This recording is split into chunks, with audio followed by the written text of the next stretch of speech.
MRS exam था, उसमें जो क्वालिफ़ाइड हो गए हैं, अब उनका एग्ज़ाम है ईएमआरएस पीजीटी का टियर 2 का। तो उसके लिए हमारी अप्रोच क्या होनी चाहिए? हमको किन-किन बातों का ध्यान रखना चाहिए? उन पर आज हम डिस्कस करेंगे और जो पेपर है तो उसमें जो डिस्क्रिप्टिव पोर्शन रहेगा, उसको हम कैसे हल करेंगे और ऑब्जेक्टिव के लिए कहाँ से हम पढ़ें? तो इन बातों को आज हम इस वीडियो में देखेंगे। तो सबसे पहले अगर हम बात करें तो जो क्वेश्चन एग्जाम का पैटर्न होने वाला है वो कैसा है। यहाँ पर ऑब्जेक्टिव जो है वो 40 क्वेश्चन ऑब्जेक्टिव आएंगे और डेस्क्रिप्टिव 15 क्वेश्चन आएंगे। 15 क्वेश्चन आएंगे मतलब कि जो और जो मार्क्स है टोटल 100 मार्क्स का एग्जाम होगा। मतलब हर एक ऑब्जेक्टिव जो क्वेश्चन रहेगा वो 1 नंबर का रहेगा और डेस्क्रिप्टिव जो है वो हर एक क्वेश्चन 4 नंबर का रहेगा। ठीक है, तो यहाँ पर 55 क्वेश्चन हमको देखने को मिलेंगे, उनको हमको हल करना है 3 घंटे के अंदर।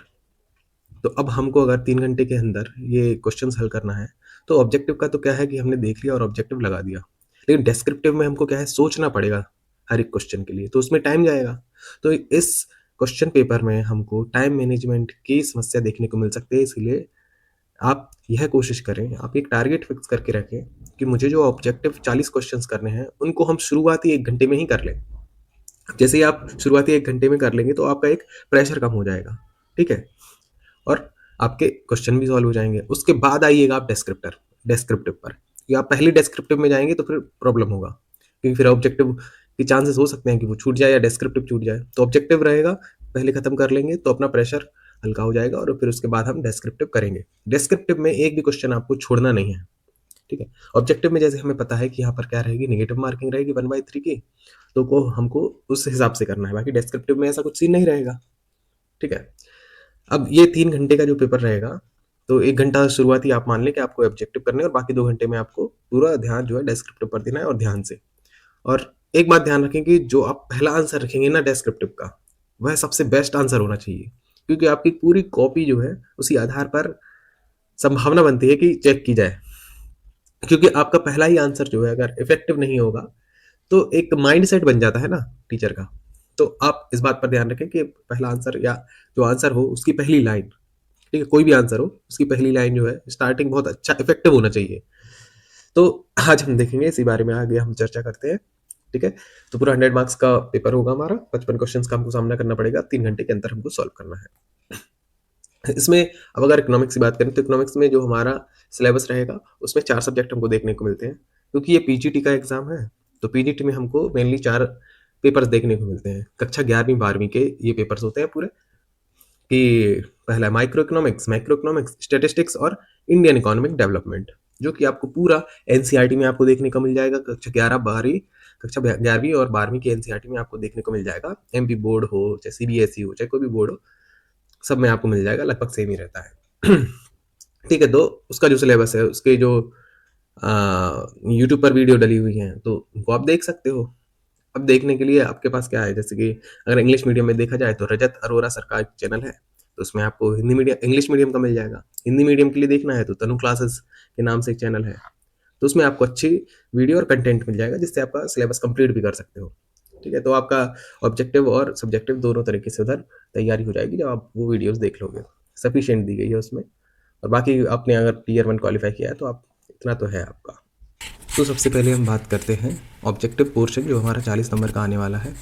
तो उसमें सबसे पहले मैं ये कहूँगा कि आप जो ईएमआरएस का प्रीवियस ईयर पेपर हुआ है उसको आप एक बार सॉल्व कर लें, तो उससे आपको समझ में आ जाएगा कि किस लेवल के क्वेश्चन आते हैं। उसके साथ प्रैक्टिस करने के लिए आप केबीएस या एनवीएस या अदर स्टेट के जो भी पीजीटी एग्ज़ाम हुए हैं उनके आप क्वेश्चंस को देख लें, तो आपका एक अंडरस्टैंडिंग क्रिएट हो जाएगी किस तरीके से क्वेश्चंस आते हैं। या फिर प्रैक्टिस करने के लिए यूथ कंपटीशन की भी बुक आती है, वो खरीद सकते हैं। अगर पीडीएफ चाहिए तो वो आपको टेलीग्राम चैनल पर मिल जाएगी। रिवाइज़ करने के लिए एनसीईआरटी का आप यूज़ करें तो भी अच्छा रहेगा, या एनसीईआरटी की जो रेफरेंस बुक्स आती हैं उनका भी आप यूज़ कर सकते हैं। मतलब जैसे कि अगर आपको रीडिंग करना है तो आप टीआर जैन जो है, टीआर जैन एंड वीके ओरी की आती है माइक्रो इकोनॉमिक्स की और चारों ही स्टैटिस्टिक्स और इसकी, तो आप उधर उससे कंप्लीट कर सकते हैं। और जो क्वेश्चंस आपको 100% श्योर हो उन्हीं क्वेश्चंस को आप अटेम्प्ट करें तो ज़्यादा बेहतर रहेगा। यहाँ पर ये याद रखें कि हमको स्पीड के साथ साथ जो है एक्यूरेसी को भी मेंटेन करके चलना है। अब हम बात करें जो मेन हमारा पोर्शन है सब्जेक्टिव, जो कि 60 मार्क्स का होने वाला है। 15 क्वेश्चन इसमें से आएंगे और हम ये मान के चलते कि हर क्वेश्चन जो है 4 नंबर का रहेगा, तो उस हिसाब से हमको आंसर करना है। तो आंसर जो भी रहेगा उसको आप क्लियर और कंसाइज रहें तो बेहतर रहेगा। जो भी क्वेश्चन है उसको डिफाइन करें, उसकी बॉडी लिखें, लास्ट में कंक्लूड करें। अगर आपके पास क्वेश्चन जो है इंडियन इकोनॉमिक डेवलपमेंट से आता है, तो अगर आपके पास कोई करंट डेटा हो तो आप ज़रूर उसका यूज़ करें। अगर उसका कोट करते हैं उस डेटा को, और जो डेटा रहेगा वो ज़्यादातर याद रखें कि आप इकोनॉमिक सर्वे का यूज़ करें, बजट से जो भी डेटा अगर आपको मिलता है तो वो यूज़ करें।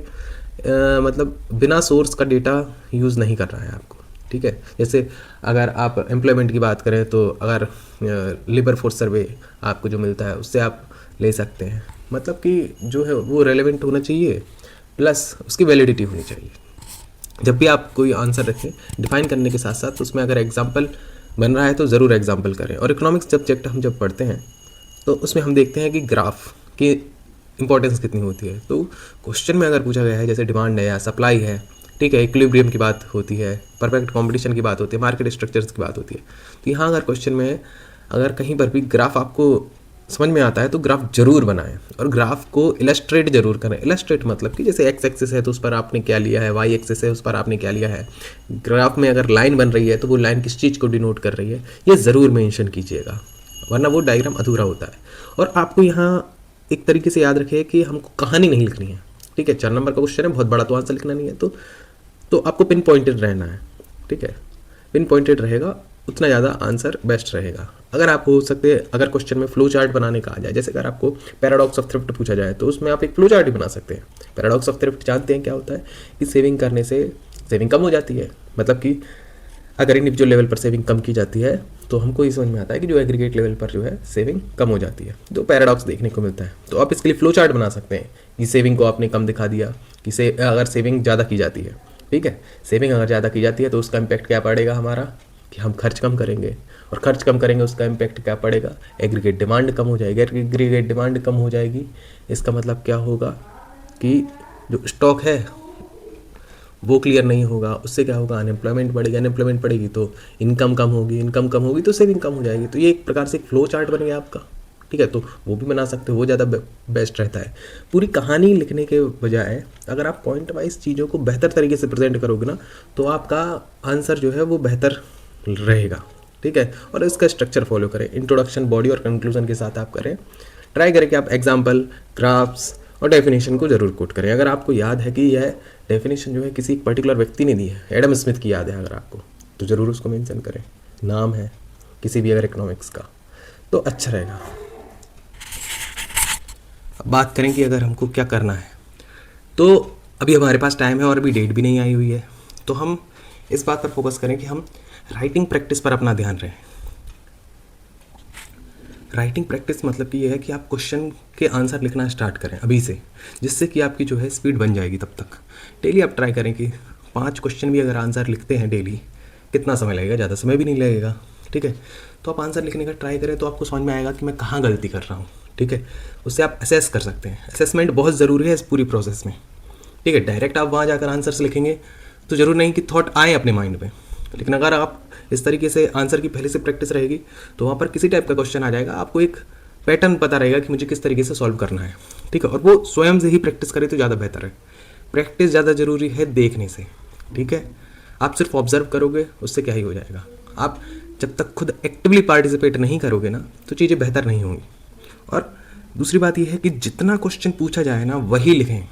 ऐसा हो सकता है कि कुछ क्वेश्चन के आंसर आपको बहुत ज़्यादा अच्छे से आते हो तो उसको आप बड़ा लिख दें, और कुछ के आंसर क्लियर नहीं है तो उसको बहुत छोटा लिख दें, या उसमें कुछ मनगढ़ंत बातें लिख दें। नहीं, ऐसा नहीं करना है, ठीक है। जितना पूछा गया है, जितना 4 नंबर के लिए हमको लिखना चाहिए उतना ही लिखें जितना पूछा है।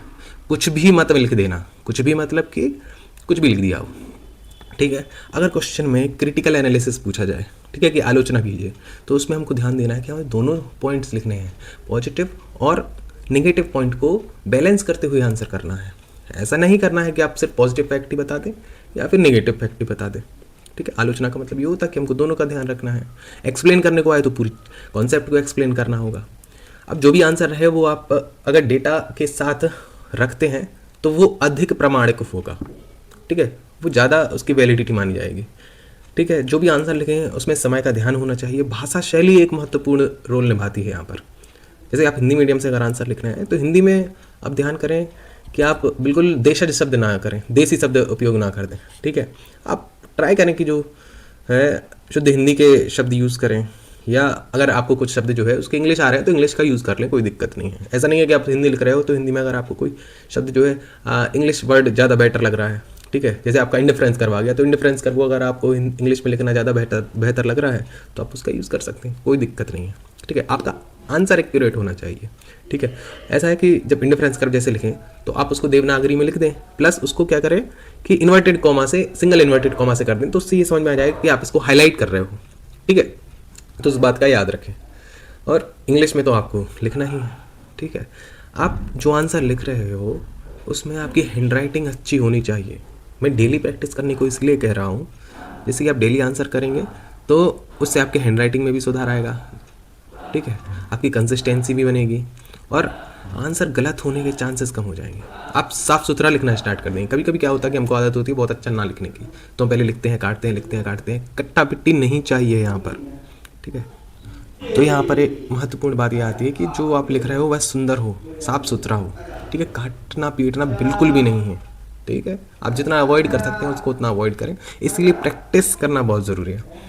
आप अलग अलग सब्जेक्ट के क्वेश्चन आंसर्स कर सकते हैं, ठीक है। जैसे मैथमेटिकल भी आपको सॉल्व करना पड़ेगा क्योंकि स्टैटिस्टिक्स पोर्शन है, स्टैटिस्टिक्स के क्वेश्चन आ सकते हैं, ठीक है। तो प्रैक्टिस जरूर कीजिए। जैसे कोरिलेशन हो गया, इंडेक्स नंबर हो गया, इनमें गलती होने की गुंजाइश रहती है तो उनकी आप प्रैक्टिस करें। 15 क्वेश्चन से तो 15 क्वेश्चन कहीं से भी आ सकते हैं ना, micro stats, Indian economic development, बहुत कुछ है।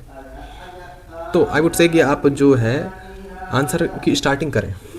चलो उसका फॉर्मेट मैं बता देता हूँ थोड़ी देर तक। अब क्या नहीं करना है, आपको ये बात याद रखनी है कि हमारे आंसर जो है अनस्ट्रक्चर्ड नहीं होने चाहिए, ठीक है। अनस्ट्रक्चर्ड मतलब कि कोई क्वेश्चन पूछा गया, आपने पहले उसका कंक्लूजन लिख दिया, फिर आपने बॉडी लिखी, फिर इंट्रोडक्शन लिख दिया।